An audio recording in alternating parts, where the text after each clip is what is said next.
자, 그리스의 문화를 볼게요. 이 그리스의 문화는 시험 문제에 나오는 게 그 파르타르 신전 부분하고 그 역사가 부분 있죠. 그 외에는 시험 문제 거의 안 나오는 부분이거든요. 거기에 이제 초점을 맞춰서 좀 공부를 해주시면 되고요. 자, 개관 차원에서 금성교과서 몇 페이지 펴보시냐면요. 64페이지에 볼게요.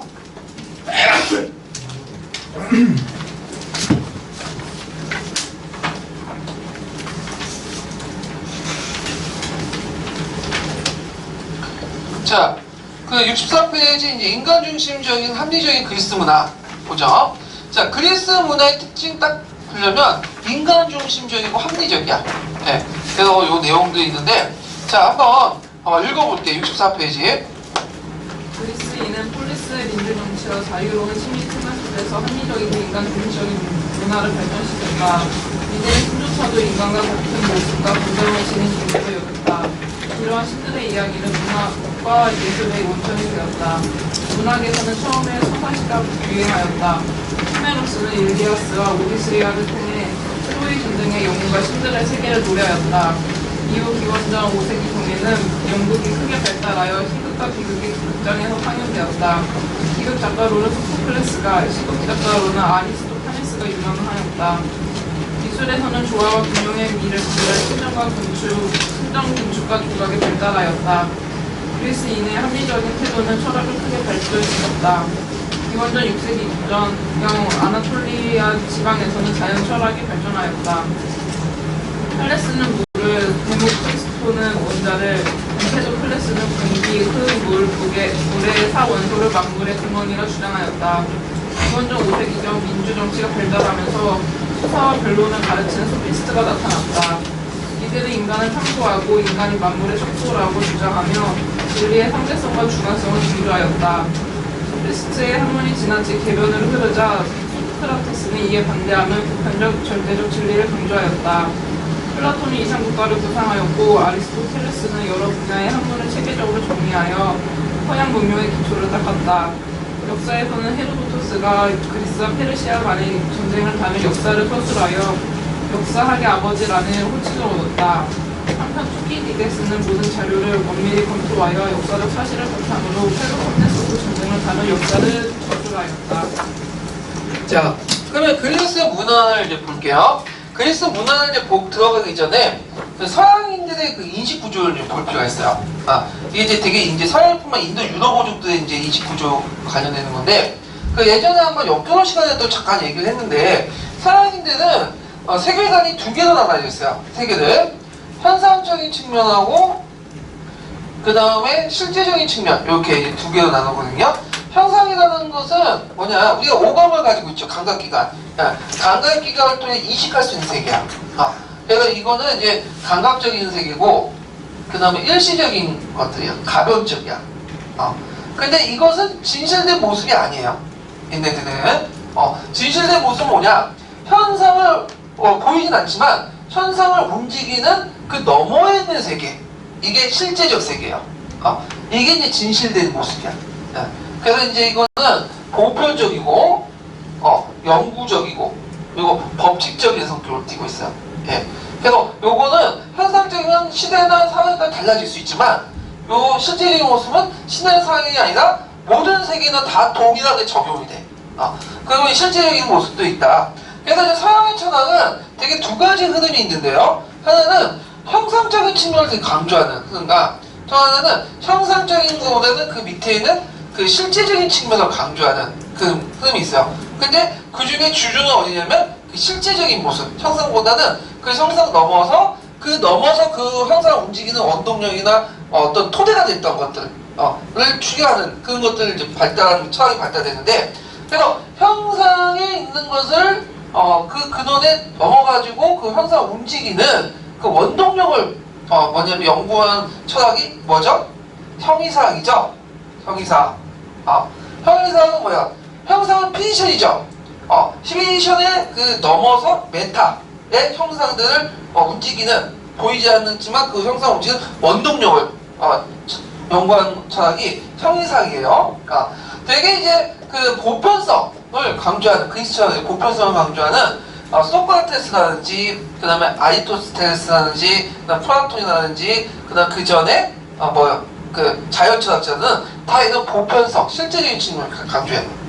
그래갖고 이제 초창기 때 이제 그 현상에 있는 모습들을 그 나타나는 모습들의 어떤 근원적인 것들을 이제 찾으려고 했던 사람들이 누구냐 하냐면 그 밀레토스 학파라는 자연과학 철학자들이죠.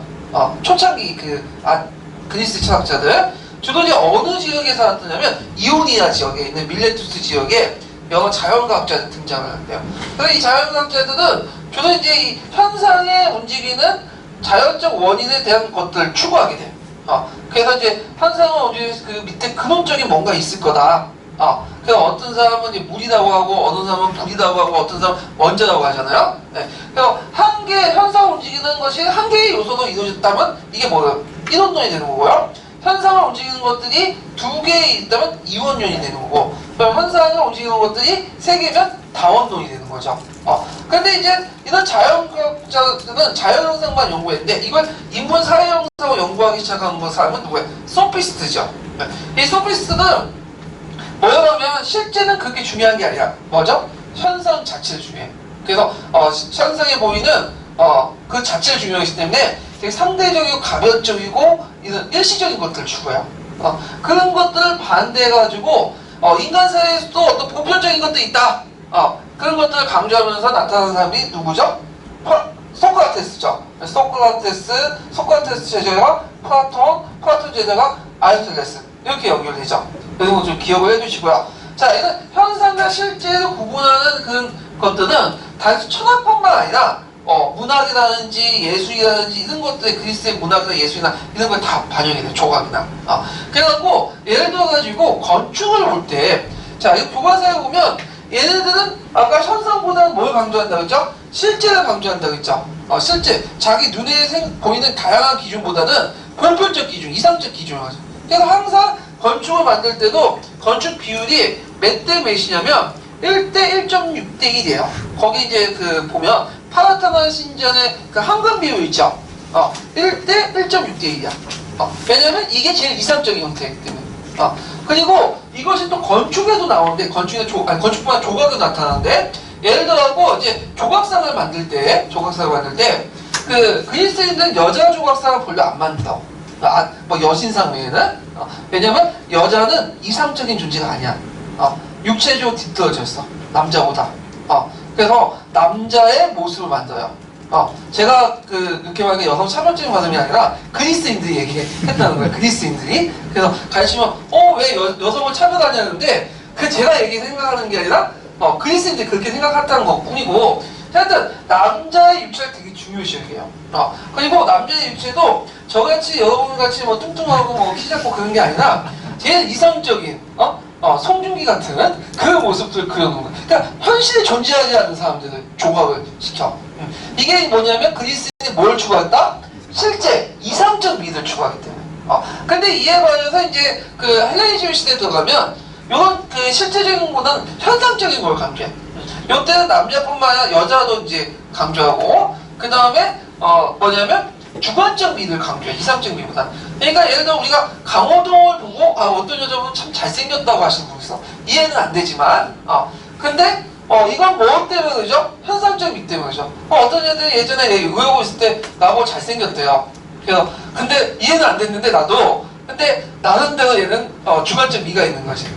그래서 이 현상적 미를 강조하는 것이 뭐냐? 현실미를 강조하는 건 헬레니즘의 특징이죠. 그래서 그리스의 영향을 받았지만 또 헬레니즘 나름대로 다른 점도 있어요. 네, 이런 특징들을 가지고 있다는 걸 좀 기억을 해두시고, 자, 이런 실제와 현상에 대한 이분법적인 그 내용들은 후에 이제 유럽 철학에 영향을 미치고, 오히려 이제 마르크스의 구조라는 개념 있죠? 네, 구조라는 개념도 이 실제와 현상을 합치는 게 구조라는 개념이야.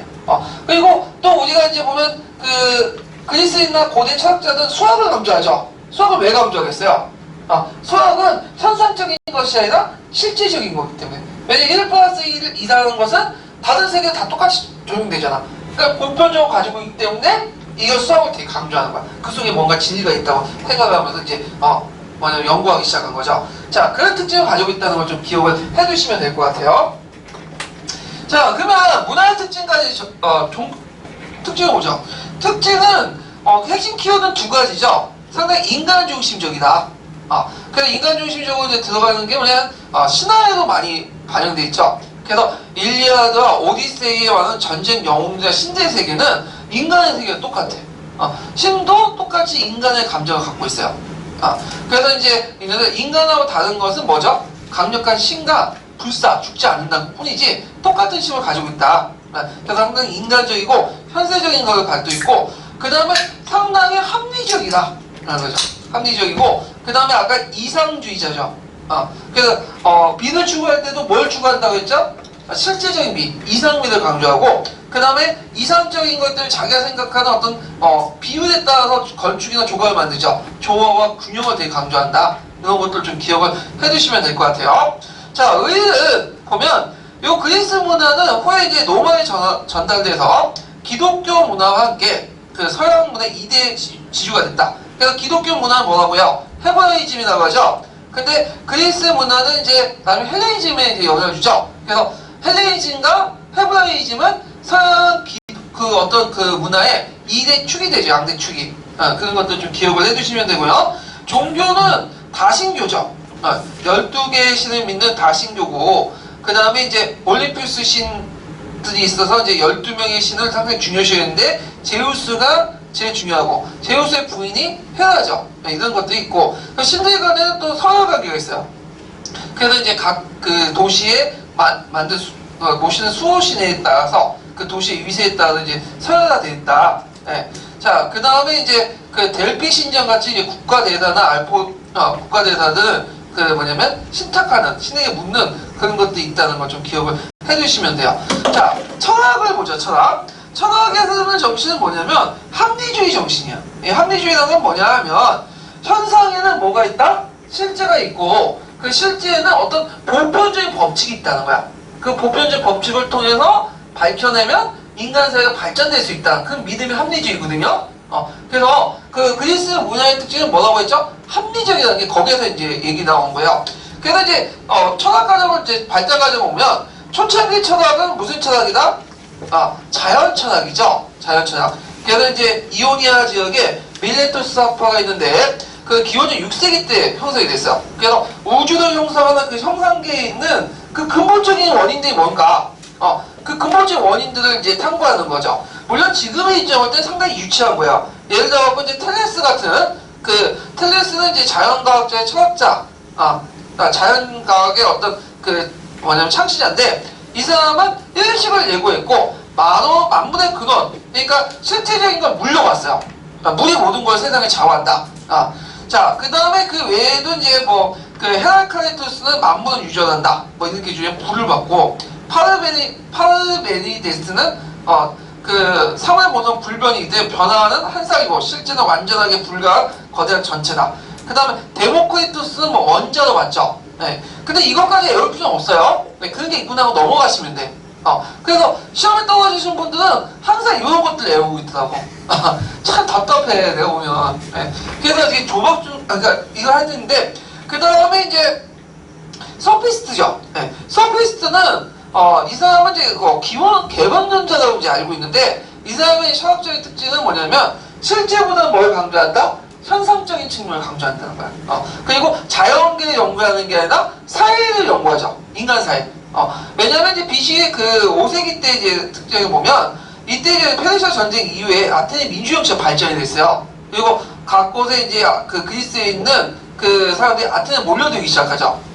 민주정치를 하려면 뭐가 돼야 돼? 말을 잘해야 되잖아. 그리고 아테네가 돈이 많죠. 그러다 보니까 그 당시 그 다른 폴리스 지식인들이 거기에 들어와서 어떻게 하면 이제 그 말을 잘해갖고 사람들 설득시킬까? 그런 이제 뭐냐면 기술들이 발달되니까 수사학 같은 기술들이 발달했는데, 그러면서 철학의 문제점도 철학의 이제 관심도 자연이 아니라 이제 뭘로 바뀌죠? 인간으로 옮기게 돼요. 인간 사회. 그래서 이제 이때 등장한 게 소피스트라고 하는데, 이 소피스트는 그 수사학이나 운변술 이런 것들을 강조할 거예요. 이 사람들은 보편적 진리를 강조하지 않아. 즉각 이길 수 있는 기술. 진리의 상대성, 주관성 이런 것들을 실용적 지식들을 되게 강조한다. 그래서 이제 그 소피스트의 대표적인 사람이 누구냐 하면 프로타고라스라는 사람 있죠. 그 유명한 말이 있죠. 인간은 만물의 척도다. 이 말은 인간의 주관적 진리, 사실이 곧 진리가 되는 거야. 그러니까 실제보다는 뭘 강조한다? 눈에 보이는 현상을 강조하는 사람들이에요. 예. 자, 그래서 보편적 진리를 인정하지 않는다라는 거죠. 근데 이에 반발해서 등장하는 사람이 누구다? 소크라테스죠. 예. 소크라테스, 그 다음에 플라톤, 아리스토텔레스는 현상적인 측면에는 아까 다시 뭘 강조하는 거야? 실제적인, 보편적인 것들을 강조해. 그래서 인간사에도 이런 보편적인 진리나 이런 것들이 있다. 그래서 이제, 있는데, 이 소크라테스, 플라톤, 아리스토텔레스 철학자들을 보통 고전 철학이라고 해요. 그러니까 유럽의 모든 철학들은 어디에 나왔죠? 여기에 나왔어. 그래서 심지어는 어떤 말까지 있냐면, 유럽의 모든 그 현대 철학들이나 이런 거는 플라톤과 아리스토텔레스의 각주에서 비롯된 거야. 우리가 이제 중국의 철학들은 유교에서는 다 뭐야? 공자 맹자의 해석에 나온 것처럼 그 뒤에 있는 유럽의 철학들은 플라톤과 아리스토텔레스의 해석에서 다 나온 거야. 그만큼 상당히 중요한 역할을 이제 했던 사람들인데, 자, 먼저 소크라테스를 보죠. 소크라테스는 이제 보면 보편적 진리와 도덕적 실체를 이제 강조하죠. 요때 그 실체라는 것은 어진 것을 말하죠? 요걸 말하는 거야, 지금. 도덕에는 어떤 보편적 도덕이 있다. 자기 성찰을 강조하는데, 이 사람은 이제 그 후대에 전해진 저서들이 없어요. 자체 기록은 없고, 이 사람에 대한 이제 뭐냐면, 철학은 되게 그의 제자들, 그러니까 플라톤이나 이런 사람들, 그래서 이 사람들이 남긴 뭐 소크라테스 병명이나 크리톤, 이런 것들 책을 통해서만 좀 간간히 전해지고 있고요. 그래서 이 사람은 이제 보편적 진리, 절대적 아름다움, 절대선, 그래서 이걸 통해서 이제 분석하기 위해서 분석이나 비교, 범증, 종합 이런 방법론을 제시했고, 그 다음에 이제 사파수라고 여러분 들었죠? 그 사파수는 이제 소크라테스 어머니인가 누구야? 부인이 사파였나봐요. 그래서 애를 끊을 때 하는 방법을 대화를 통해서 자신의 무지를 깨닫게 함으로써 그걸 통해서 새로운 진리를 꺼내는 사파술 같은 것들이 있다고 해서 교육학 시간에 약간 배울 수 있을 거라고 이제 생각을 해요. 그래서 소크라테스가 이제 유명한 일화가 있죠. 이 사람이 이제 자기 제자 알키아비아스 때문에 이제 신을 모독했다. 그러면서 이제 하니까 나중에 어떻게 돼요? 시민법정에서 사형을 선고받잖아요. 그러니까 그 제자들이 와가지고 지금 도망쳐라. 우리가 다 간수 매수를 했으니까 도망치면 된다. 특히 그 당시엔 폴리스 같은 도시국가들은 뭐냐면 강 건너, 그 다음 산 하나만 넘으면 다른 국가니까 도망치면 이제 살 수 있다는데, 그때 이제 뭐냐면 누구야? 소크라테스가 거부를 하죠. 그때 이제 한 말이 압법도 법이다 이렇게 한 거였는데, 이것은 소크라테스가 얘기 안 한 거야. 그건 나중에 일본 사람이 뭐냐면 소크라테스의 말을 의역하는 과정에 나온 말이에요. 압법도 법이다는 말. 나중에 독재 정권 때 그때 80년대인가? 그때도 압법도 법이다면 소크라테스도 얘기했다 뭐 이런 식으로 얘기하는데, 원래 소크라테스의 얘기는 뭐냐면, 내가 지금 페르시아 전쟁도 참여했고 그 다음에 이제 공동체에서 태어나갖고 이게 뭐냐면 혜택도 받고 살았다. 교육도 받고 그런데 그렇게 이제 폴리스라는 사회의 혜택을 받았는데, 그러면 폴리스라는 혜택을 받고 있는데 지금 내가 이렇게 나한테 불리하다 도망가면 되겠느냐. 그리고 내가 항상 주장하는 게 뭐죠? 보편적 진리 아니야. 그리고 이 폴리스가 지금까지 유지된 것도 뭐냐면 폴리스 질서 안에 보편적 질서가 있기 때문에 그런 거죠. 근데 만약에 이 보편적 질서에 어긋나는 보편적 질서가 있고 그 질서 속에서 재판을 받아갖고 내가 사형 선고를 받았는데, 내가 도망간다면 내가 원래 외쳤던 보편적 진리를 있다고 주장한 것이 어떻게 어긋난 거 아니냐? 그래서 난 도망치지 못하겠다. 그래서 그 얘기에 도망치지 않는 거야. 그래서 사형 선고받고 죽은 거죠. 그러니까 법도 법이라는 말이 아니라 폴리스에 유지한 보편적 진리를 지키겠다는 거야, 기준을. 그 내용을 이제 얘기한 거죠. 자, 하여튼 이 사람의 이제 제자가 플라톤인데요. 이 플라톤은 뭐냐면 플라톤 생각하면 딱 뭐가 나오죠? 이데아론. 이데아론 나오죠. 이 사람은 이제 있고 아카데미를 개설했고, 그런데 이데아론은 시험 문제에 나오지는 않겠지만 이게 후대에 교부 철학이나 개념 실제론에 큰 영향을 줘요. 그래서 이게 이데아론이 뭐냐면, 이 사람도 마찬가지로 세 개를 뭘로 나누죠? 현상계와 현상과 실제나다. 그래서 이 현상에 해당하는 것은 현상계고요. 그 다음에 실제에 해당하는 건 뭐죠? 이데아죠. 근데 이상한 특징이 뭐냐면 이 눈에 보이는 지금 현상계 안에 이데아가 내재된 게 아니라 현상계 눈에 보이지 않는 그 사물이나 대상에 이데아 밖에 있는 거야. 이거는 안에 있는 게 아니라 밖에 있는 거야. 그래서 이제 있고 현상계는 이데아의 반영무대에 불과한 거죠. 그래서 이 사람이 제시한 게 뭐냐면 동굴론을 제시했죠. 동굴에 어떤 사람이 갇혀져 있어요. 그래서 이 사람은 이제 그 발에 뭐냐면 발목 그 새 고양이가 있어. 그래서 쇠사슬 때문에 밖을 못 봐. 근데 그 밖에는 뭐가 있죠? 태양이 있죠. 이게 이데아야. 이데아에 비친 그 그림자를 보고 뭐냐면 자기 자신을 알 수 있는 거죠.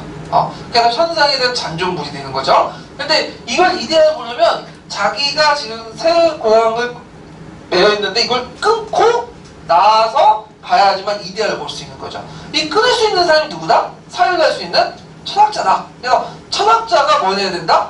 정치를 해야 된다. 천인정치론 같은 걸 주장을 하게 되죠. 예. 그래서 이것이 이제 뭐냐면 후대 개념실제론이라고 해요. 개념실제. 그래서 실제라는 것은 이때 실제라는 것은 밖에 있는 게 아니라 안에 있는 것이 뭐냐? 개체 밖에 있다. 이게 개념실제론이야. 그리고 그거에 영향을 받은 것이 뭐다?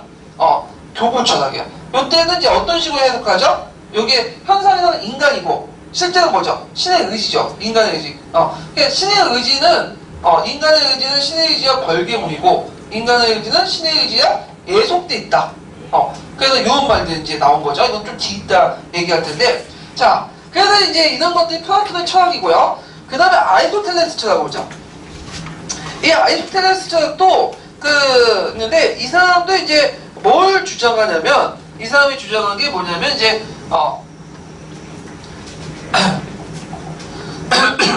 자, 아리스토텔레스 철학은 이제 그 특징이 뭐냐면 이 사람도 이제 그 스승 플라톤의 그 어떤 생각을 일부 영향을 받았지만 좀 다른 식으로 생각해요. 이 사람은요. 그래갖고 이제 이 사람은 이제 그 어떻게 보면 보통 플라톤은 그 사물 밖에 뭐냐면 실제가 있다고 그러죠. 근데 이 사람은 사물 안에 실제가 있다고 생각해. 사물 안에. 그래서 이걸 진료와 형상이라는 말로 이제 설명을 하죠. 예. 그래서 진료와 형상이라는 말은 이제 윤리 시간에 좀 배웠을 건데 진료와 형상은 뭐야? 진료는 그것을 하는 잠재한 태죠. 그 다음에 가능태고 현상은 뭐죠? 현실태죠. 그래서 모든 사물은 뭐야? 현상태와 그 다음에 그러니까 진료와 형상 같이 들어가 있어. 모든 사물. 자, 예를 들어 가지고 이제 그 꽃과 나무가 있어. 흙이 있어. 흙이 있으면 흙과 꽃과 나무에 되면 흙은 뭐가 되는 거야? 진료가 되는 거고. 이걸 가능하게 하는 현상태는 뭐가 되는? 현상이 되는 거죠. 예. 그 다음에 그 꽃과 나무와 숲의 관계를 보면 숲은 뭐가 되는 거야? 꽃과 나무는 진료가 되는 거죠. 그리고 이걸 가능하게 했던 것이 이제 형상이 숲이 되는 거죠. 숲하고 자연 관계를 보면 숲은 뭐가 되는 거죠? 진료가 되는 거고 자연은 현상이 되는 거죠. 항상. 그 다음에 자연하고 지구의 관계 보면 자연은 뭐가 되는 거죠? 진료가 되는 거고 그 다음에 그 지구는 형상이 되는 거죠. 그 다음에 지구하고 우주의 관계 보면 우주는 뭐가 되는 거야? 형상이 되는 거고 진료는 지구가 되는 거죠. 그러니까 모든 형상에는 지구하고 뭐가 있다? 형상이 있는데 순수 진료가 있고 순수 형상이 있어. 순수 형상은 뭐다? 나중에 신이야. 그래서 순수 진료와 순수 형상 간의 관계가 뭘로 돼 있다? 위계적인 관계, 목적 녹적은. 그래서 순수 형상, 순수 진료가 점점 이제 발전돼서 어디로 치는다? 순수 형상, 절대적인 진료를 추구하게 되는 거야. 근데 이런 형상과 진료의 관계는 다 어디에 있냐면 개별적인 사물에 내재되어 있는 거야. 그러니까 밖에 있는 게 아니라 이데아처럼 이게 무슨 실제론이다? 온건 실제론이야. 그래서 이 온건 실제론은 후대에 이제 기독교 철학에 영향을 미치죠. 그 다음에 이 사람은 또 개별적인 것들 되게 강조해. 그래서 개별적인 거는 개별적인 어떤 관찰 이런 것들 때문에 이건 또 다른 식으로 이제 해석이 돼가지고 실제로 반대말이 뭐죠? 실제로 반대말은 명목론. 명목론, 유명론에 영향을 미치죠. 유물론이 아니라 유물론도 있긴 있는데 명목론, 유물론에도 주장했다. 물론 유물론도 주장했어요. 예, 유물론인데 유명론하고 그 다음에 명목 유명론하고 명목론에도 영향을 미쳤다. 이렇게 좀 기억을 해주시면 되겠죠.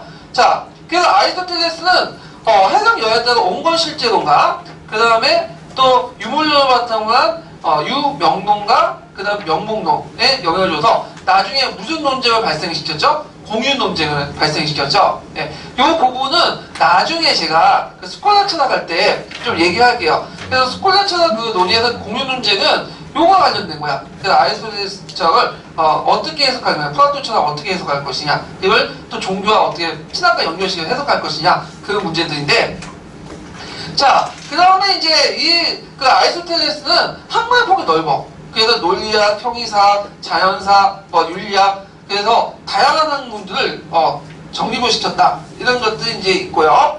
그 다음에 이제 그 정치학도 이 사람이 이제 뭐 아테네 국제라든지 정치학을 저수해갖고 이제 여러 이제 뭐냐면 정치 구조들을 연구했는데 뭐 여기까지는 볼 필요 없을 것 같아요. 요 정도만 하고 넘어가시면 될 것 같고요. 자, 역사는 그죠, 역사. 자, 역사는 거의 여기에서 시험 문제 나오죠. 네, 별표 2개 쳐놓으세요. 자, 그래서 이제 그 아테네 역사가로서 유명한 사람이 이제 헤로도토스하고 투키디데스잖아요. 그 중에 시험 문제 많이 나오는 것은 투키디데스다. 이렇게 일단 기억을 해두세요. 자, 헤로도토스는 역사의 아버지라고 하죠. 예, 그래서 역사라는 작품을 썼는데 문제는 이제 그 투키디데스도 역사라는 책을 썼어. 그래서 이름이 똑같잖아요. 그래가지고 이 사람이 쓴 책은 역사원보다는 둘 다 뭐냐면 원래 제목보다는 부제가 유명해. 페르시아 전쟁사. 그래서 이 페르시아 전쟁사를 어떻게 인식했냐? 되게 두세계를 둘러보고서 서술했는데 문명사 배경을 둘러싸고 있죠. 그래서 이제 뭐와 전제와 자유의 투쟁이다. 전제는 어디죠? 페르시아. 자유는 그 그리스. 이것이 이제 후대 사가들이 동양과 서양의 투쟁이다. 이렇게 확대했는데, 자, 하여튼 그 다음에 이 사람은 페르시아, 이집트, 그리스, 이탈리아 등 여러 지방을 거쳐서 그가 보고 들은 것들을 썼어요. 일종의 세계사를 쓴 거죠. 세계사. 이거 좀 약간 편집이 잘못됐는데 세 개 붙이고. 그냥 대표적인 게 이집트를 이제 둘러보고, 물론 그 사람 보고 쓴 것도 있겠지만 들은 게 되게 많아요. 좀 선화적인 거 많고 있는데, 이집트의 그 피라미드를 만들 때의 모습을 이제 기록한 글이 있거든요. 이집트 피라미드 어떻게 만드냐? 얘는 이게 궁금했는데 이거 보면 금방 이해가 돼. 일단은 어떻게 죠? 높은 산을 쌓아놓고 그 당시에 뭐 크레인도 없고 그러잖아요. 그러면 돌을 옮길 때 이제 높은 산을 이제 쌓아놓고 흙을 쌓아놓고 흙을 바탕으로 해서 이렇게 올리는 거야, 돌을. 그리고 돌을 계속 올려. 그러면서 돌을 올리면서 그 밑에 흙을 치워 나가는 거죠. 그래서 뭐냐면 거기 기록에 보면 피라미드가 아래에서 만들어진 게 아니라 위에서 만들어졌다고 해요. 네. 그래서 이런 것도 이제 적혀 있고, 그 다음에 이제 그 나일강 20대 선물 누가 말하는 거죠? 네. 그 뭐냐면 아까 헤로도토스가 말하는 거죠. 그래서 나름대로 이제 여러 지역에 보고 들은 것들을 적어놨다. 예. 그 다음에 문학적 설화, 그 다음에 전설의 사회에 대한 모비파적이기 때문에 좀 정확성이 좀 저하되는 그런 문제점이 있다고 해요. 근데 최근에 고고학적 성과 기록이 일치된 부분이 많아요. 예. 그래서 또 문학이나 설화나 전설 같은 것들은 또 나름대로 역사적인 어떤 사실이죠. 왜냐, 그때 당시 사람들 어떻게 사는 걸 또 알 수 있는 거 아니야. 그래서 후대 사람들이 우리 지금 영화나 드라마를 보고 이때 사람들은 이렇게 생각할 사유 방법을 알 수 있는 거죠. 이것도 하나 사실이잖아. 네. 그래서 뭐 삼국유사와 좀 비슷한. 근데 이와 대비되게 이제 투키디데스는 완전 다르죠. 이거 좀 이따 했지만 과학적 사실들을 강조하고. 자, 그래서 이제 이렇게 했다. 그래서 페르시아 전쟁을 주제로 해가지고 문명사회적 배경과 유대를 고찰하고 서술했다는 게 특징이다. 이런 것들 좀 기억을 해두시고요. 그 다음에 투키디데스. 투키디데스는 이제 이 사람도 똑같이 역사를 썼어. 그래서 펠레포네소스 전쟁사라고 했는데, 이 펠레포네소스 전쟁사는 이제 그 사람이 이제 원래 아테네 출신이고 있다가 나중에 망명 가고 막 하거든요. 그래서 그냥 30년 동안 펠레포네소스 전쟁사를 다루는데, 요 사람이 이제 이것을 그 411년까지 쓰다 말아. 도중에 어떻게 된지 몰라. 근데 하여튼 미완성 그 책이에요. 이 책이.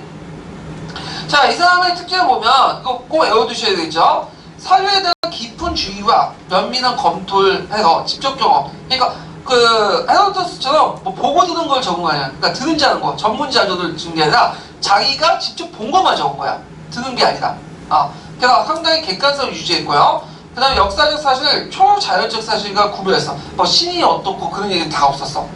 그래서 있고, 그 다음 의견, 전설 이런 것도 수용하지 않고요. 네. 그 다음에 이제 전쟁의 성과 아주 세밀하게 조리 있게 서술해놨다. 그리고 과거 사실을 교훈 얻고자 교훈의 역사를 강조했다. 예전 시험 문제 나왔죠. 네. 그래서 교훈의 역사를 통해서 서술했고, 교훈의 역사가 항상 강조되면 뭐와 연결될까요? 순환사관이야. 네.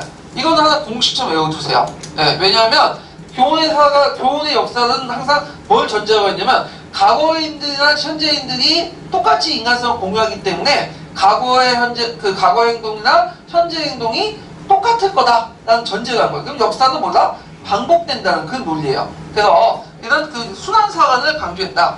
자, 근데 단점은 뭐냐면 사회경제적 면을 동일시했고요. 그 다음에 아테네와 그리스 문화 서술 외면했다. 문화 부분, 그러니까 문화사는 상당히 서술 외면됐고 주로 정치와 전쟁과 관련된 그 부분만 자기가 보고 들은 그 전쟁 관련된 내용들만 채워져 있어요. 그래서 다양한 역사 서술을 뭐냐면 서술되지 못했고, 이거는 헤로도토스와 좀 대비된 거죠. 헤로도토스는 자기가 그 외에도 문명사적으로 여러 가지 얘기를 막 적어놨잖아. 네, 그런 것들을 좀 비교해 볼 수가 있는 거죠. 자, 그래서 투키디데스와 대비되는, 그러니까 투키디데스와 이제 연결되는 그 근대 인물이 누구냐? 누구죠? 랑케죠. 랑케. 그래서 고대 랑케라고 불렸던 사람이에요. 이 사람은요. 예. 요거와 관련된 내용들을 한번 읽어볼게요. 1288페이지 펴보세요.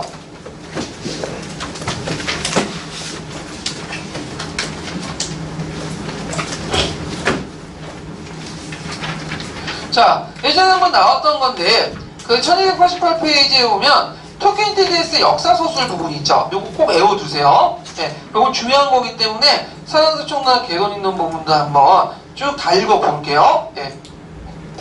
투키디데스의 역사소설. 최초의 위대한 과학적 역사는 투키디데스였다.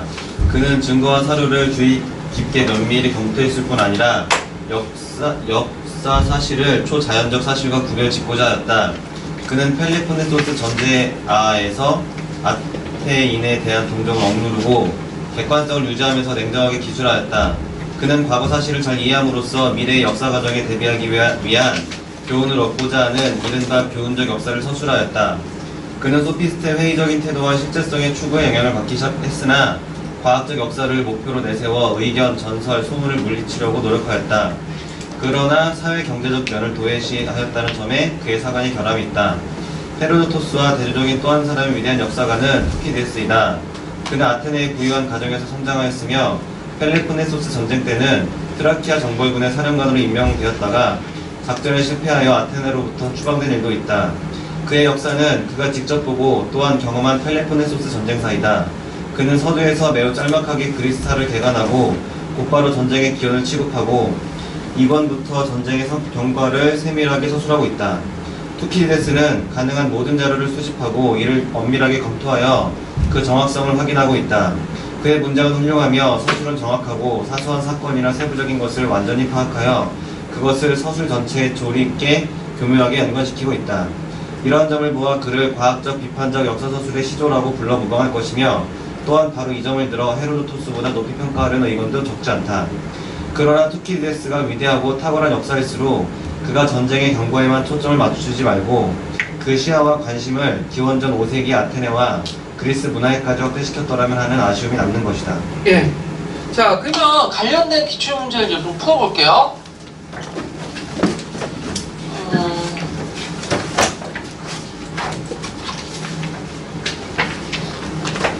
자, 여기 보면 이제 13번 문제 볼게요.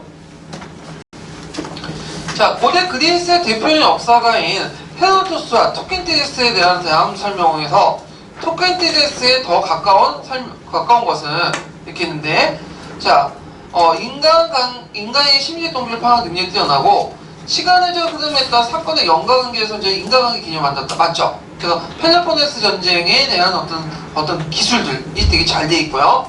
그 다음에 최초의 포괄적 역사 서술가로서 역사의 인물은 정치, 경제, 사회, 문화 등 과거 인간의 생활을 총체로서 재구성한 거다. 요거는 누구냐면 헤로도토스야. 그래서 투킨디데스는 포괄적인 게 아니라 펠로폰네스 전쟁 딱 그것만 나왔어. 네, 그게 있고요. 그 다음에 이제 그 역사의 배경에 지리적 요소를 중요한 의미를 짓는다는 점을 날카롭게 인식하고, 그 다음에 이제 그 인종평을 벗어나는 여러 민족의 생활을 기록한 건 누구죠? 헤로도토스죠. 예. 그러나 인간 사회에서 신의 의지가 개입되어 있다는 입장에서 완전히 벗어나지 못했으며, 그의 작품 중에 초자연적 인간관계가 있는 것은 이것도 헤로도토스야. 근데 이에 반해서 투키디데스는 뭐죠? 초자연적 형상들, 신화에 관련된 내용들 배제시켰죠. 예. 그러니까 그 헤로도토스는 그 호메로스와 일리아드 비슷한 단계예요. 그러니까 문학과 역사 중간 단계? 이렇게 이제 보시면 되죠. 그래서 호메로스 일리아드 보면 항상 거기에 누가 개입돼 있어요? 신이 개입돼 있잖아. 인간의 행위에. 그런 거와 비슷하게 이제 서술됐는데, 근데 이에 반해서 이제 투키디데스는 그런 측면이 없다. 그게 이제 14년 기출문제 그대로 나오죠. 자, 가의 저술에 소재가 된 전쟁의 원인을 쓰고, 나의 저술에 대해 나타난 역사 서술의 특징은 두 가지 쓰시오. 이렇게 있는데, 가는 이제 뭐냐면, 자, 이 글의 서술 목적은 인간의 행적이 시간이 지나면서 망각되고, 헬라스와 비헬라스인들의 위대한 투쟁. 이건 딱 뭐가 있어요? 페르시아 전쟁사죠. 그래서 요거는 역사의 아버지의 일컫던 헤로도토스의 내용이고요. 그 다음에 나는 이제 뭐냐?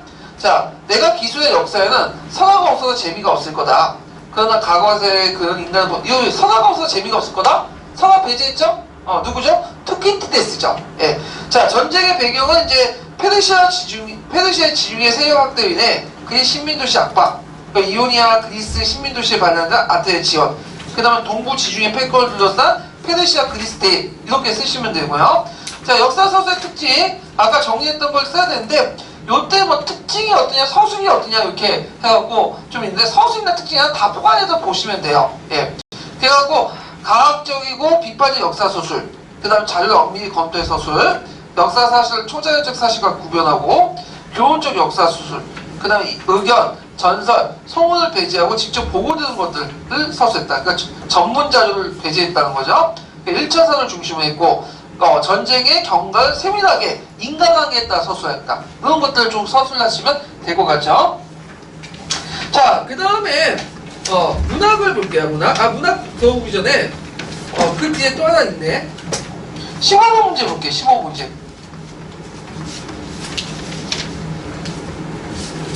자, 15번 문제는 뭐와 관련된 거냐면, 그 당시 이제 서양의 역사, 정근대나 근현대 서양의 역사를 비슷한 사람께 묶어낸 거야. 그래갖고 이제 09년 기출 문제인데요. 자, 그러면 이제 좀 볼게요. 자, 이거 보기 전에 저희 몇 페이지 펴보시냐면요. 요거. 기출근거 1291페이지 펴놓고 보세요. 1291페이지.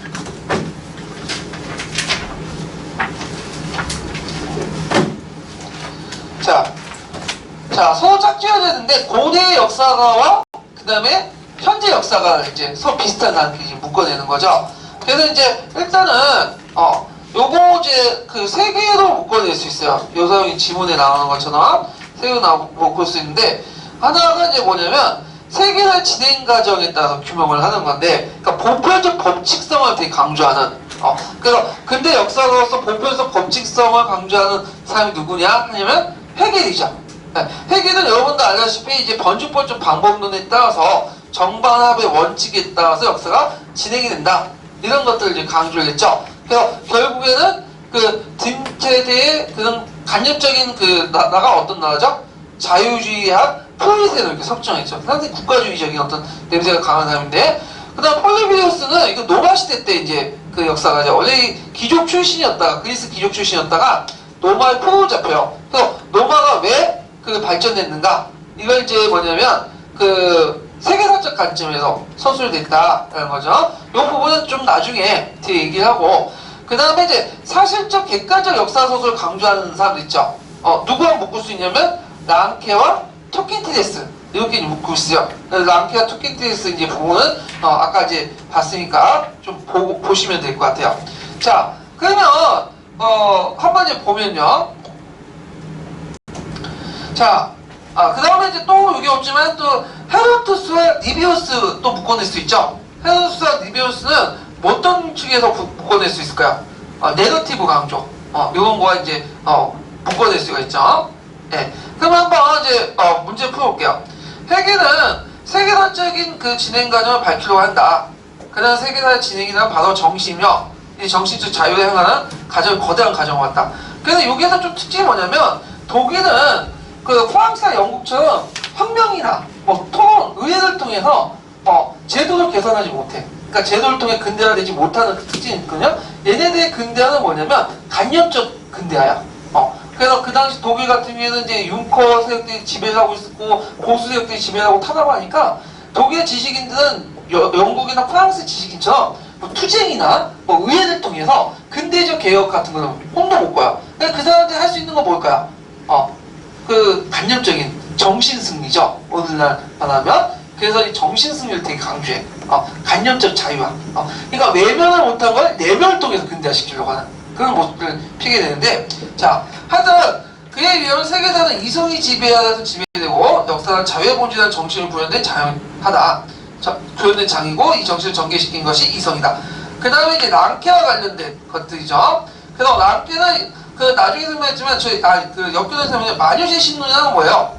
랑케는 루트교 신자였죠. 모든 사무 속에는 뭐가 내재됐다고 했죠? 신의 입김이 내재됐다고 했잖아. 그러니까 신의 입김을 알기 위해서는 개별적인 사물의 특징을 알면 자연스럽게 신의 입김을 파악할 수 있다라고 주장하죠. 그래서 이 사람은 이제 특수성을 강조하고요. 역사 연구의 방법론을 강조하고 엄격한 사실주의, 객관주의를 강조하죠.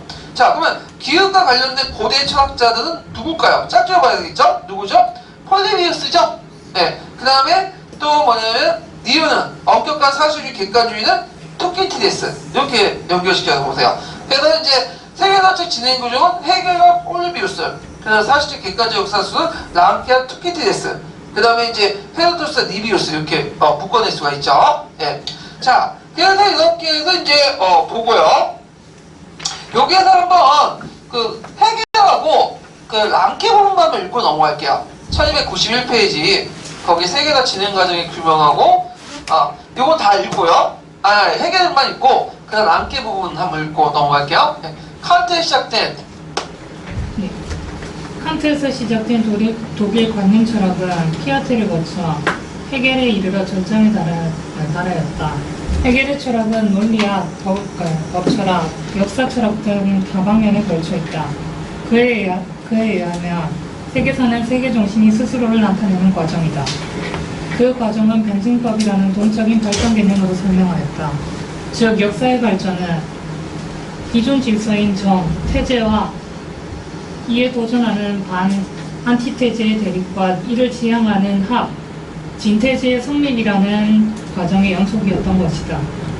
이러한 변증법적 발전 개념은 역사와 사회의 발전을 이해하는 데 새로운 시야를 열어주었으며 마르크스에게 심지어한 영향을 미쳤다.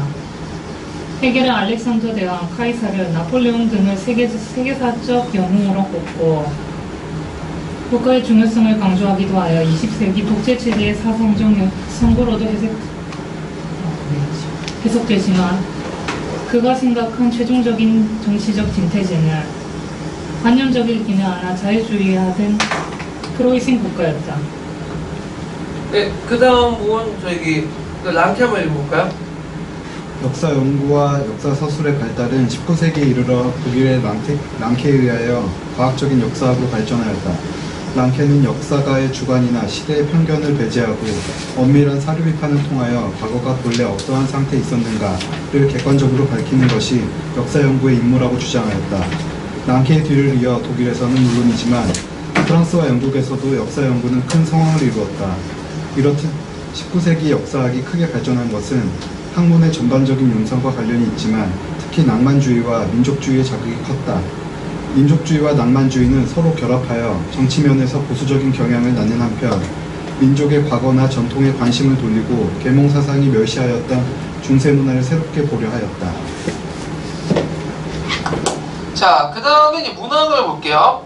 문학은 이제 그 호메르스가 그 BC 9세기 때 썼던 일리아드 오디세이가 유명하죠. 일리아드 오디세이는 구전으로 전하였던 것을 이제 고대 그리스 알파벳 문자로 기록한 건데, 요거는 이제 그리스의 세계 경영세에 영향을 줬고, 그 다음에 여기서 좀 볼 게 뭐냐면, 이 기록을 통해서 우리가 이제 암흑시대 있죠? 이 암흑시대의 일단을 볼 수가 있다. 그래서 이 암흑시대는 호메르스 시대, 서정시 시대, 이렇게 이제 불렸던 것도 여기에 나온 거죠. 그러면 이제 알파벳, 그리스 알파벳이 도입되면서 어떤 그 영향을 줬는가를 보죠. 천재교육 65페이지 펴보세요.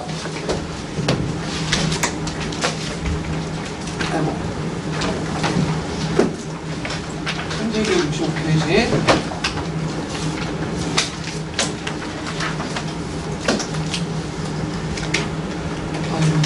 붙였는데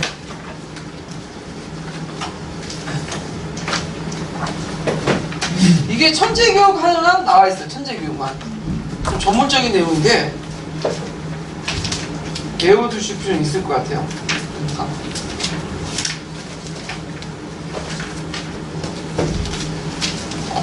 자, 여기 보면 그 앞부분 잠깐 보세요. 자, 그리스인들은 암흑시대 말기에 페니키아 문자를 받아들여 24개의 철자에 이루어진 알파벳을 만들어 사용하기 시작했다. 네. 그러니까 기원전 8세기 때 나온 호메르스 일리아드와 오디세이가 구전되어 8세기가 아니라 정확히 9세기 때요. 이거는요. 트로이 전쟁 이야기를 최초 그리스 알파벳으로 기록을 했다. 그래서 이제 이 호메르스와 일리아드의 그 의 중에 하나가 최초로 그리스 알파벳으로 기록한 거죠. 예. 그러면 이게 그 알파벳이 이제 뭐냐면 복음에 어떤 영향을 주냐? 이게 두 가지가 나오는데, 자, 에게 문명의 문자와 달리 포 문자인 그리스 알파벳은 소수의 신강이나 귀족들에게 독점했던 문자를 일반 대중들이 이용하게 함으로써 지식의 대중화, 그다음 민주정치 발전에 크게 이바지했다.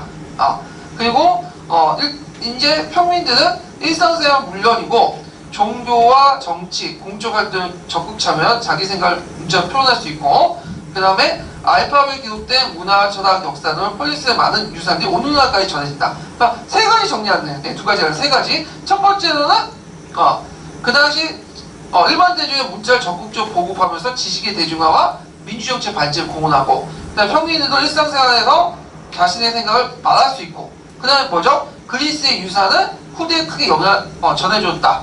요게 세 가지 정리해 볼 수가 있겠죠. 외워두세요. 예.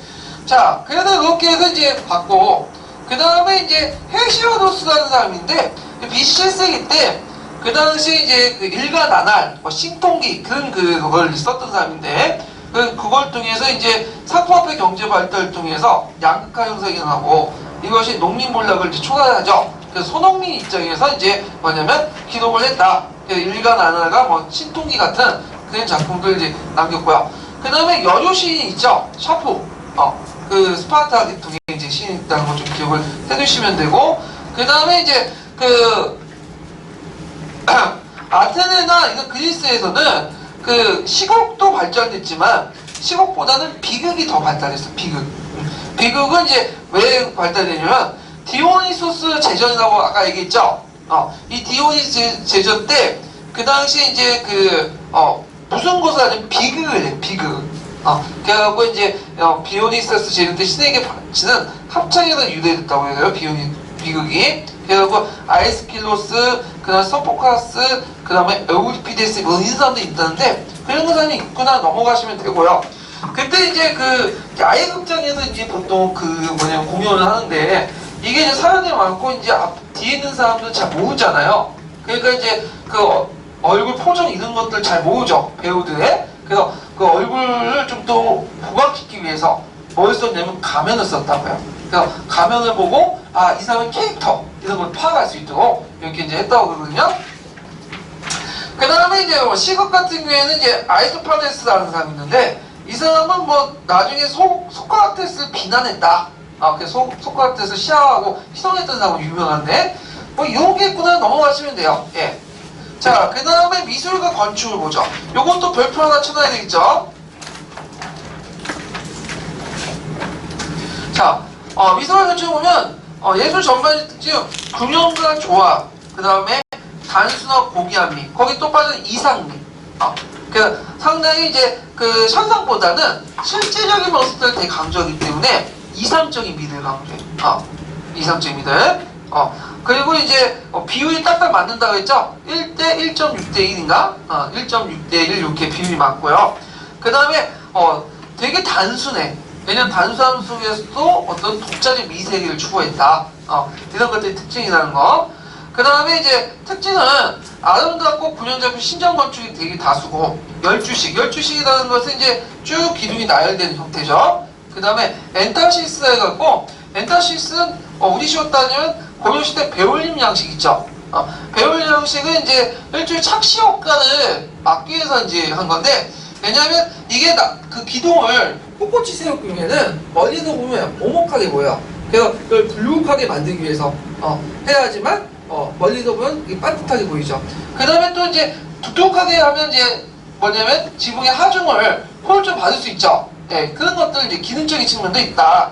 자, 그 다음에 여기 주도 장식을 바탕으로 해갖고 건축 양식을 구분하죠. 그 건축 양식 꼭 기억을 해둬야겠죠. 자, 크게 초창기 양식은 도리아 양식, 그 다음에 이오니아 양식, 그 다음 코린도식으로 이제 발달하는데 도리아식이 예전에 나왔어요. 도리아식은 거기 이제 그림을 보면 알겠지만 주도가 머리 부분이 있죠. 여기 머리 부분 거기 기둥의 머리 부분이 아무런 장식이 없어.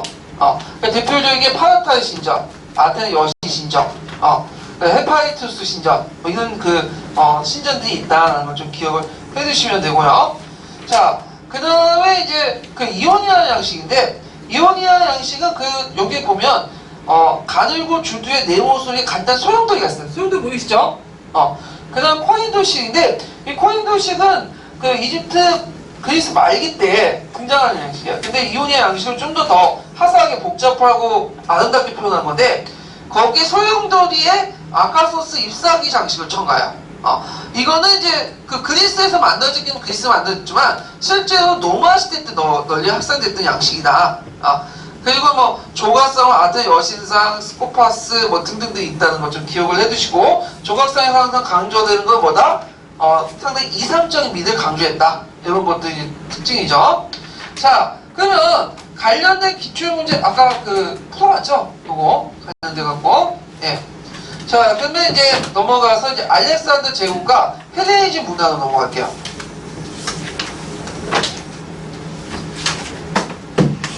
자, 관련된 내용 한번 읽고 넘어갈게요. 예, 금성교과서 65페이지 펴볼까요?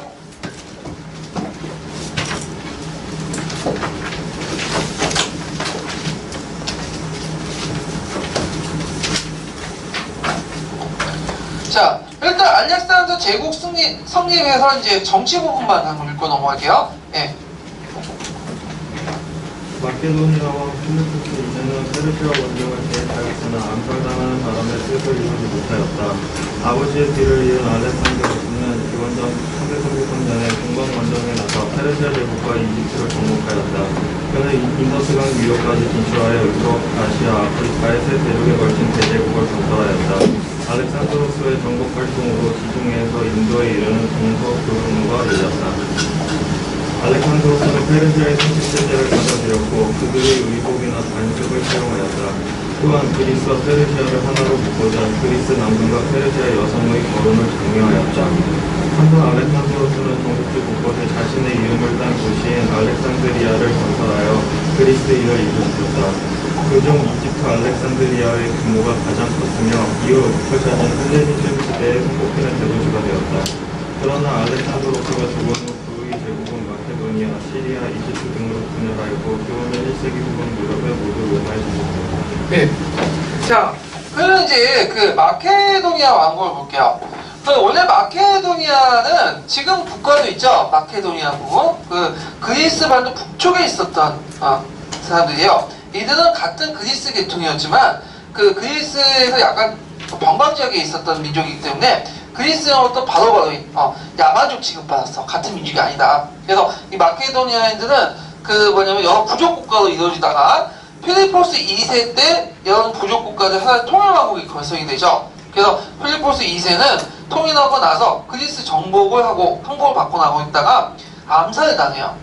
자기 부인한테 암살당한다고 그러거든요. 부인이 발견한 자극 때문에. 그래서 그 부인이 어떤 사람이냐면 좋아서 결혼한 게 아니라 그 부족하고 싸우는 과정에서 그 부족장의 딸을 강제로 탈취한 거야. 부족장 아버지는 죽이고. 그러니까 원수하고 결혼했는데 그때 이제 둘 사이에 짝짝꿍에서 난 얘가 알렉산더죠. 근데 알렉산더는 그 어머니니까 이제 막 애지기중 하는데 그 뭐냐면 남편 별로 안 좋아해.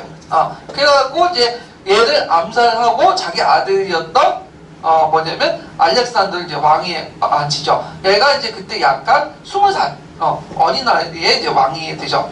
자, 그러니까 어린 왕이 등장했다니까 이제 그 필리포스 2세에 억눌렸던 그리스 도시들이 이거 잘됐다. 이참에 한번 또 독립하자. 반란을 일으키죠. 근데 이제 알렉산더가 이제 동맹을 뭐냐면 이 동맹들을 깨부시고 다시 점령하게 돼요. 그리스 도시 국가들을. 그때 이제 그리스 정보를 이제 그 마케도니아에 대항해서 싸웠던 사람이 누구냐면 데모스테네스라는 사람이 있어. 데모스테네스. 그리고 이에 대해서 이제 이소크라테스라는 사람이 있거든요. 이소크라테스는 차라리 그냥 마케도니아 기부하자. 결국엔 데모스테네스의 그 연설 때문에 뭐냐면 칼키도니아 동맹이 결성이 되고 그때 이제 그때 이제 마케도니아에 대한 그 영맹이 칼키도니아 동맹이 결성하고 이거는 이제 알렉산더가 아니라 필립 때 칼로네아 전투에서 패배를 했는데 다시 알렉산더 대왕이 되니까 다시 일어났다가 또 패하게 돼요. 네. 그래갖고 이제 이들을 이제 했는데 이때 크리스 폴리스들을 거의 이제 알렉산더가 본보기 차원에서 거의 사람들 이제 도시를 폐허화시켜. 근데 아테네나 몇몇 그 도시국가 놔둬요. 왜냐면 해군 같은 거 동원할 필요가 있기 때문에. 자, 정리하고 나서 그 다음에 정복 활동하죠. 그래서 이제 그때 그리스인데 제일 시작했던 사람들이 나라가 어떤 나라요? 페르시아죠. 그래서 페르시아 원정을 했다. 그래갖고 이제 이때 다리우스 3세하고 이소스 전투가 있거든요.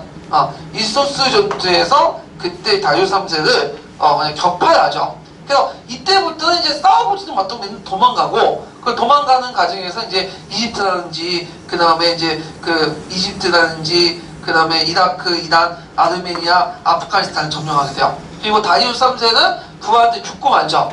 예, 결국에 이 사람이 어디까지 갔냐면 인더스강 유역까지 갔어요. 그래서 더 나가려고 했는데 이때 뭐 코끼리 부대의 공격도 받고 부하들도 이제 싸움 지쳤다. 그래가지고 돌아오죠. 그래서 수사에서 이제 있는데 그때가 30살이야. 그런데 이 사람이 이제 3년 있다가 죽게 되죠. 33살 때. 그래서 굵고 짧게 산 사람이야. 이 사람은. 자, 그래서 이 사람의 정책을 이제 볼게요. 알렉산더의 그 스승이 누구예요? 아리스토텔레스죠. 근데 아리스토텔레스는 항상 말하기를 그 이민족들은 무식하기 때문에 이들을 차별해야 된다. 근데 이걸 안 받아들였죠. 이 사람은 적극적으로 다른 민족들 포용을 했어. 그래서 동서융합 정책을 했는데 일단은 이제 거대한 제국을 그리스식 통치 방식과는 통치가 안 돼. 그렇겠죠, 당연히. 그러니까 이제 오리엔트 전제군주제를 적극적으로 채택을 했고, 그래서 이제 그 당시 오리엔트 전제군주제를 이제 채택을 해갖고 자신도 이제 페르시아 전제군주처럼 이렇게 하고, 그 다음에 그리스 전사들이나 귀족들도 뭘 요구하냐면 무릎을 꿇고 엎드리는 인사 방식을 요구했죠. 그래서 페르시아적인 어떤 것들을 요구했고요. 그 다음에 알렉산드리아 도시를 건설하죠. 자기 이름을 딴 70군데를 이제 건설했다고 하는데 되게 이제 그리스 도시를 이식해와. 그래갖고 이제 신전과 체육관, 극장, 도서관 이런 것들을 이제 만들고 이들 중심에서 그 그리스인들이 여기에 이제 살게 돼요. 그래서 그 문화의 중심 역할을 했다. 그래서 되게 이제 헬레니즘 문화는 특징이 뭐냐면 도시 중심의 문화예요. 근데 그것도 한계가 있죠. 도시 중심의 문화다 보니까 상층은 통하는데 하류는 안 통해. 그러니까 많은 지역에 왜냐면 헬레니즘 문화가 전파되지 못하는 한계점도 있어요. 동시에. 그래서 지금 남아있는 알렉산드리아는 하나 있죠. 제일 큰 카이로에 이집트에 있는 카이로 옆에 있는 알렉산드리아. 그래서 포톨로마이오스 왕조의 수도기도 하죠. 이 알렉산더가 지금 남아있죠. 그 다음에 이제 페르시아 관료제를 이제 채용을 하고, 그 다음에 그리스를 공용한다는 거.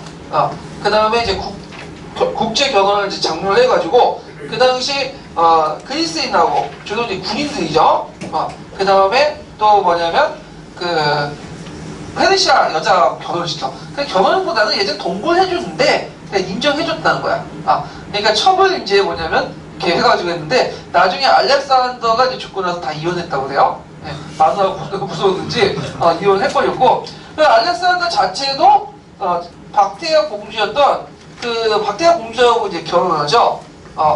그래서 이제 그 아들도 낳고 그랬는데, 그다음 마케도니아식으로 훈련된 아시아 청년을 양성하는 듯 이런 이제 동서 융합 정책을 했다.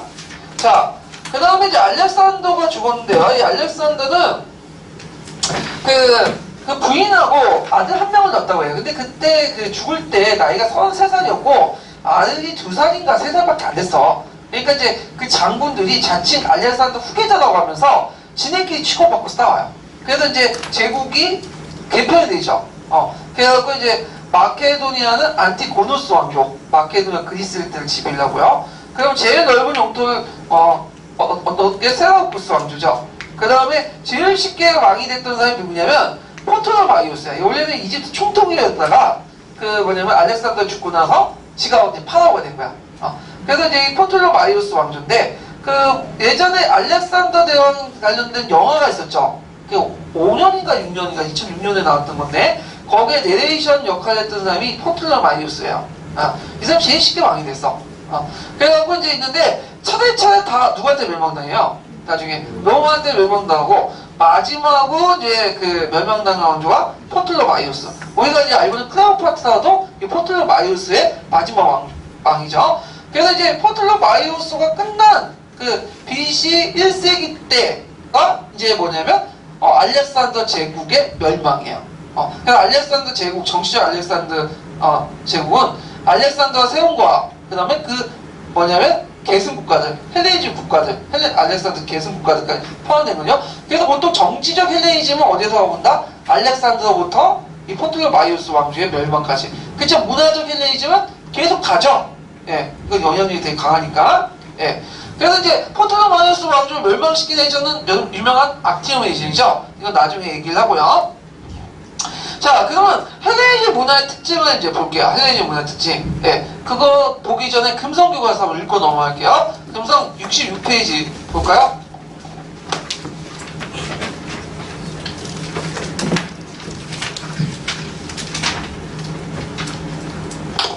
자, 세계화된 그리스 문화, 헬레니즘 문화와 그 다음에 거기 알렉산드리아 부분 있죠. 헬레니즘 문화의 중심 알렉산드리아. 한 번은 그리스 문화 읽고, 한 번은 그 알렉산드리아 한번 읽고 할게요.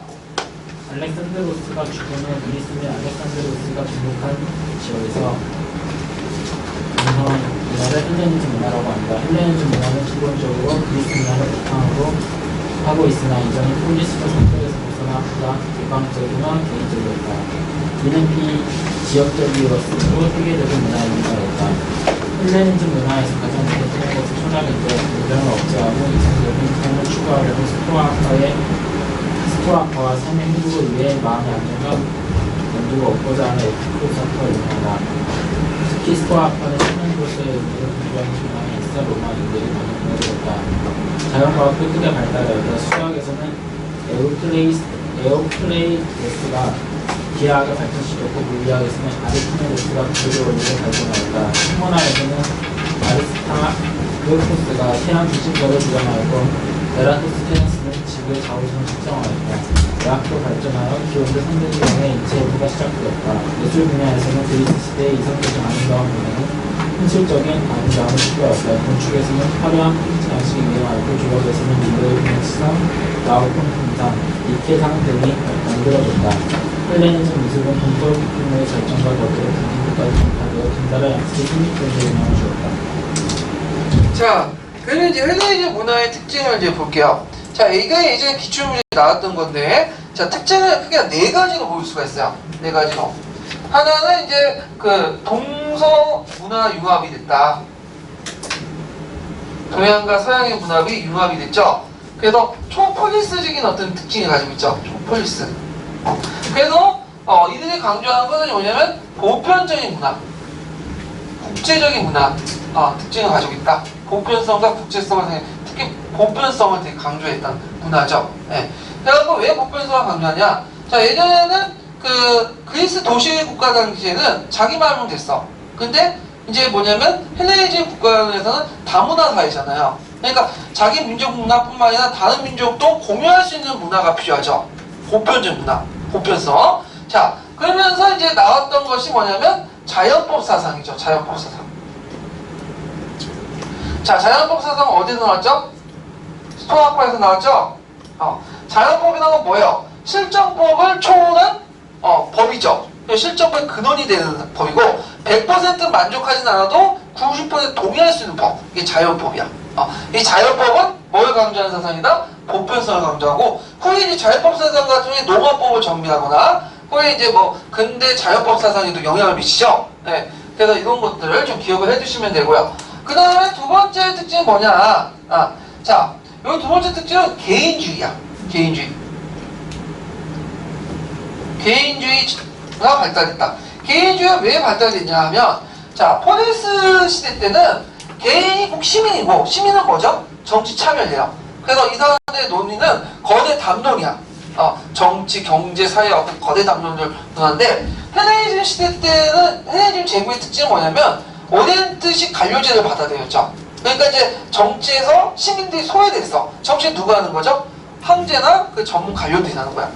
이 사람들이 거대 담론을 문제에 이제 신경 쓰지 않고 자기 개인의 문제, 미시 담론에 그래서 개인의 행복을 어떻게 극대화시킬 것인가 그런 데 관심을 있게 되고 그걸 이제 대변하는 철학이 두 가지가 있죠. 스토아 철학과 에피쿠로스 철학이죠. 자, 그래서 스토아 철학과 에피쿠로스 철학은 개인의 행복을 어떻게 극대화시키는 방법이 좀 달라. 얘는 무조건 뭐예요? 스토아파는 네? 금욕이죠, 금욕. 욕망은 다 뭐냐면 억제하는 거야. 성욕이니 뭐 식욕이 다 억제를 해줘요. 그럼 행복감을 누릴 수 있어. 그 다음에 에피쿠로스 철학과는 욕망을 인정해. 그렇지만 이때 욕망을 두 개로 나누죠. 정신적 쾌락과 육체적 욕망. 정신 욕망과 육체 욕망, 정신 쾌락과 육체 욕망. 근데 육체적 욕망과 쾌락은 없애고 뭘 강조한다? 정신적 쾌락을 강조해. 얘네들. 그래갖고 얘네들의 논리는 뭐냐면, 자, 우리가 육체적 쾌락이라는 것은 상당히 강해, 자극적이야. 우리가 이제 예를 들어 사랑을 하고 그다음 술을 마시고 담배를 피면 그 순간 행복해. 근데 술과 담배를 많이 하면 어떻게 되죠? 위안과 간암에 걸리죠. 인생 질촉하는 거고. 그리고 사랑에 빠지다가 갑자기 헤어지면 뭐야? 2년 전연하면서 욕하잖아. 그러니까 이게 이제 짧으면서도 강력하고 그 순간 기쁨은 만끽하지만 이게 끝나면 어떻게 되는 거야? 폐해가 너무 강한 거야. 술을 먹다가 막 하면 처음엔 기분이 좋아. 근데 너무 많이 심어요. 다음날 이게 오버하이트 하고 막 난리를 치죠. 예. 자, 이건 진정한 쾌락이 아니야. 정신적 쾌락은 뭐냐? 우리가 이제 책을 읽거나 그 다음에 음악을 듣거나 그림을 감상하거나 정신이 이렇게 그냥 즐겁잖아. 이거는 어떤 고통이 없어요. 이게 진정한 쾌락. 그러니까 육체적 쾌락은 짧고 굵게 나가는 거고 정신적 쾌락은 뭐죠? 길고 가는 쾌락이야. 이게 진정한 쾌락이다. 그래서 이제 에피쿠로스 학파가 이제 이걸 주장을 해요. 예. 그래서 얘는 개인주의적인 어떤 특징을 가지고 있고요.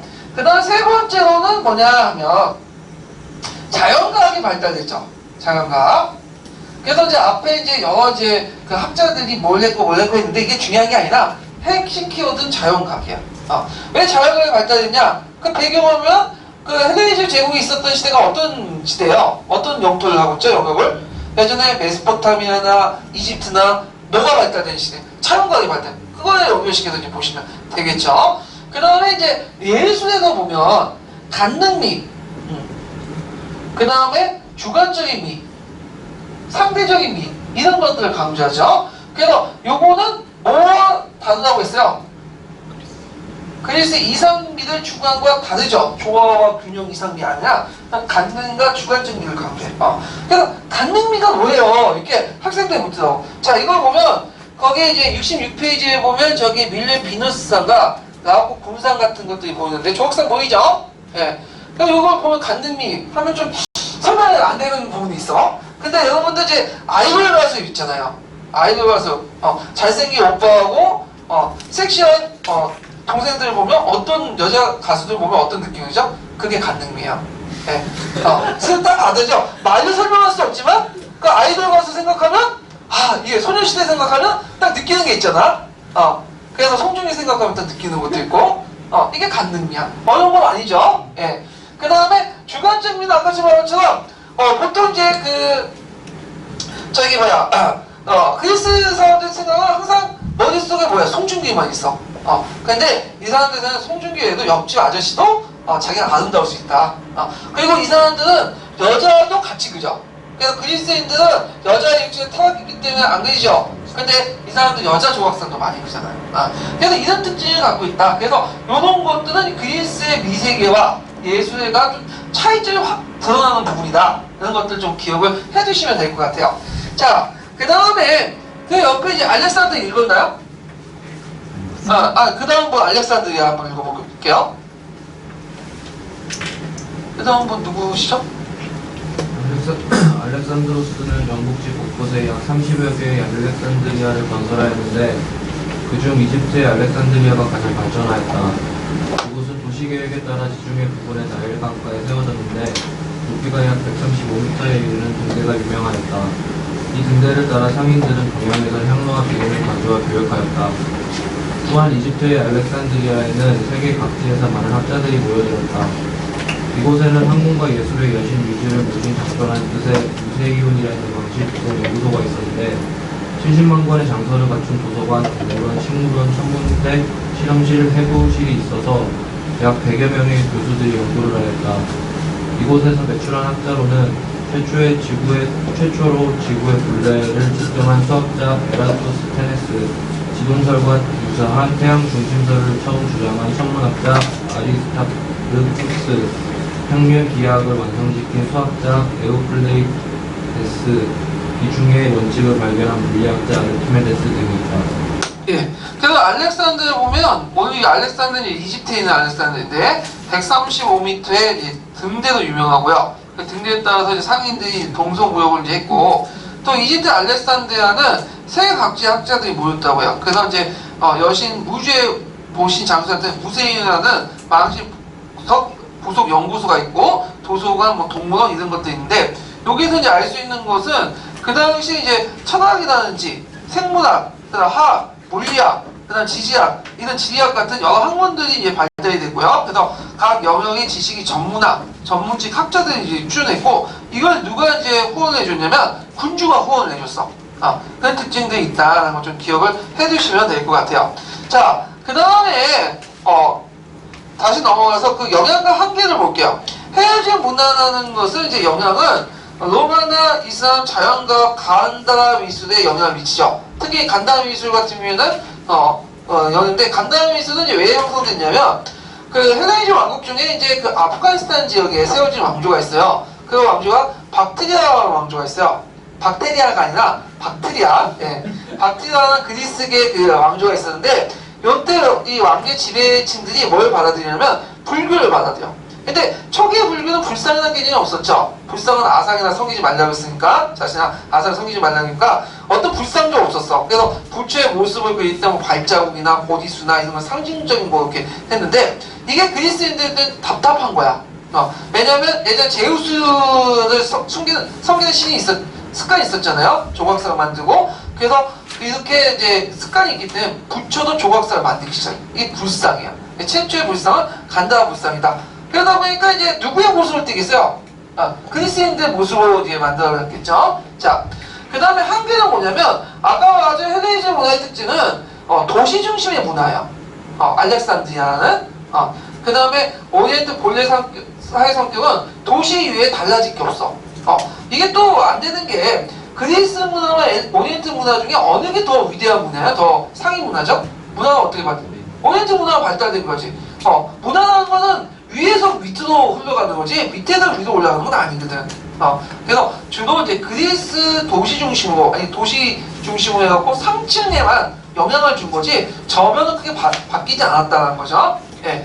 자, 그 다음에 이 알렉산더 제국의 경제 형태가 있는데 이건 서양사 그 강의에서 되게 많이 적어놨더라고. 사회구조하고 뭐 경제구조. 근데 그거 다 필요 없고 여기는 교과서에서만 있는 내용들만 좀 볼게요. 여기서는 여기는 안 나와있지만 교학사 56페이지 잠깐 펴보세요.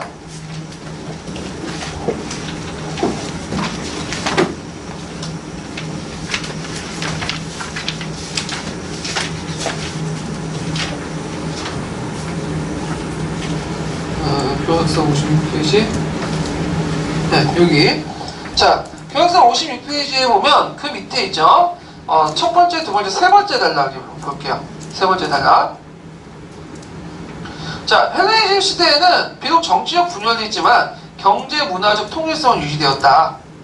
헬레니즘 시대는 그리스 화폐가 널리 유통이 됐고요. 그리스의 시장이 서아시아, 이집트에 뿌리내리면서 시장 간격의 영향이 미치는 범위가 정치, 문화적 경계를 넘어 크게 확대되었다.